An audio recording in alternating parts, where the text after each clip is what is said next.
What's up, everybody? Jed Johnson here from dieselcrew.com, and as you can see, it's a winter wonderland out here. It is super frigid, but it's not too cold for another episode of Cooking with Napalm.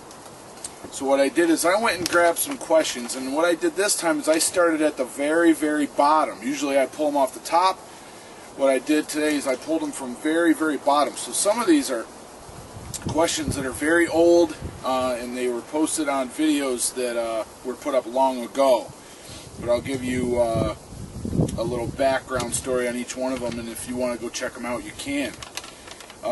So this one was posted on Thick Bar Training 92510. Hey Jed, another awesome video. Quick question. What's your thought about using thick bars for basic compound movements like squat, bench, and standing press? Good question. That's not one that I get very much. As far as using a thick bar like an axle for those movements, I would say if you're looking to get the absolute biggest lift possible out of those movements, then don't use the thick bar, because the thick bar is going to make the movement less efficient. All right. So in other words, those power lifts, bench, squat, dead, and then also overhead press, those really require a nice small bar in order to get your optimal weight out of the lift.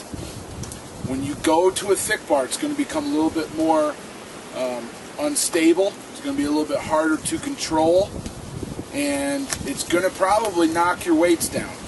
Now, I've got another video on here that shows that pressing can actually, if it bothers your wrist, you can actually take away some wrist pain on the bench press and overhead press by using a thick bar. So there is some value there.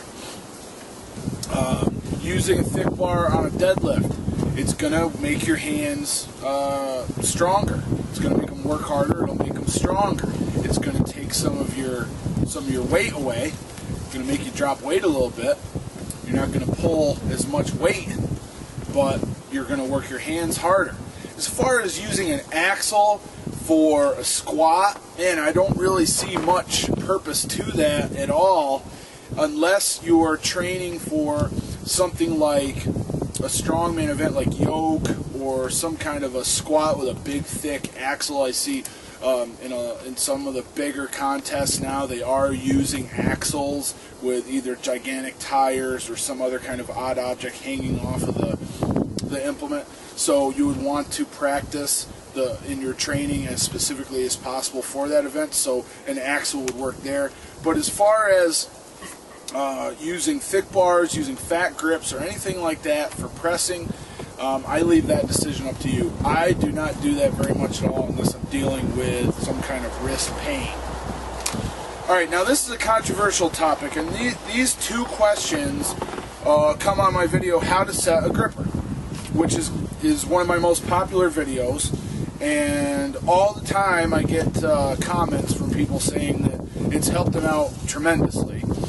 But here's the first question.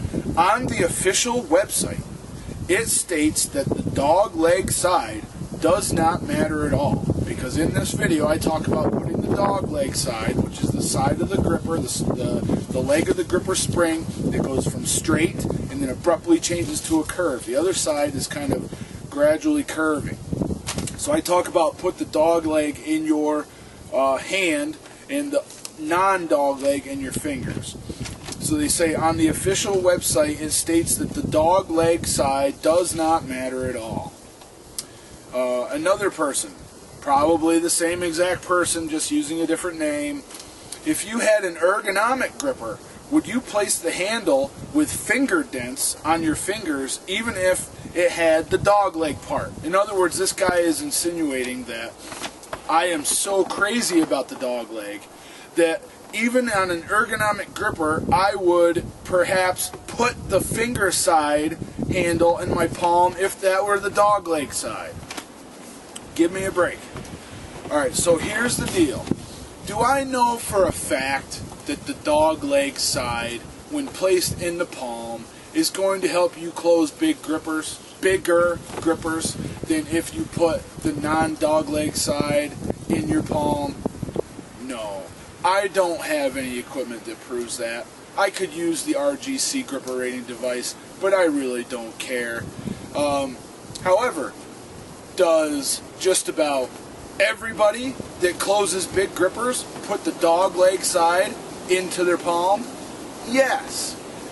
Does just about everybody that competes in grip sport put the dogleg side in their palm? Yes. Do we know what grippers these people close who harp on me all the time that say that the dogleg side doesn't make a difference? What do we know what they close? No. Do most of these people who continually troll on my videos and try to give me a hard time ever put up any videos whatsoever? No.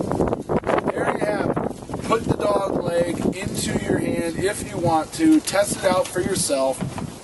I, for one, have done that for years and years, so many times, and is so ingrained in my habits that it will never change, most likely. And then, finally, on my video that is called Misses Are Just Warm-Ups, Double Blob Lift Plus Chains, here's the comment. Great vid, Jed. I have a question. As you are the grip expert, you are the best man to ask. Thank you very much. I appreciate it. I don't have access to proper farmer's walk equipment, but I can use heavy dumbbells. Some say not to bother doing dumbbell farmer's walk because the weight peels out of the hands too easy, and you can't use enough weight to get the real benefit. I just wondered what your opinion on this is. Is it worth keeping? Is it worth keep working up to as heavy as possible dumbbells, and will that still have any carryover to proper farmer's walk handles? It's going to have limited carryover. Thank you for asking that question. It's going to have limited carryover. And I'll throw out some round numbers. You might be able to farmer's walk with a 100-pound dumbbell. You know, I don't know what that's going to carry over to. You'd probably be able to do 200 pounds, I guess, on a farmer's walk as long as you can pick the implements up. The thing is, with farmer's walk, farmer's hold, part of it is picking the weight up. And because the handle is way up here and the weight sits down here, you don't have to deal with that rotation like you hinted at. So, when you pick the implements up, you're not dealing with that rotation. It's just pulling straight down as opposed to where a dumbbell will try to roll out of your hand. So it's just not the same. Is there benefit to doing farmer's walks with just a dumbbell? Hell yeah, man. It's still going to strengthen your back, your hips. It's still going to strengthen your shoulders and definitely your grip. However, what I would say is specificity, bro. Said principle. Specific adaptations to impose demands. If you work with dumbbells, you're going to get better at lifting and carrying dumbbells. If you work with farmer's handles, you're going to get better at lifting and carrying farmer's handles. That's all there is to it, man. So if you want to get good at farmers, you're going to have to find a way to train farmers, even if you just rig something up that is, you know, that's not really a farmer's handle, but something that feels like it or looks like it. You know, do the best that you can with your homemade equipment. I'm sure you've got a good imagination. You ask a lot of questions, so you're probably already thinking about this stuff already. Alright, thanks everybody. Hope I wasn't too sarcastic in today's video. Make sure to pass this video around. I appreciate any likes you can give me. Rate the video. Love to see 30 likes.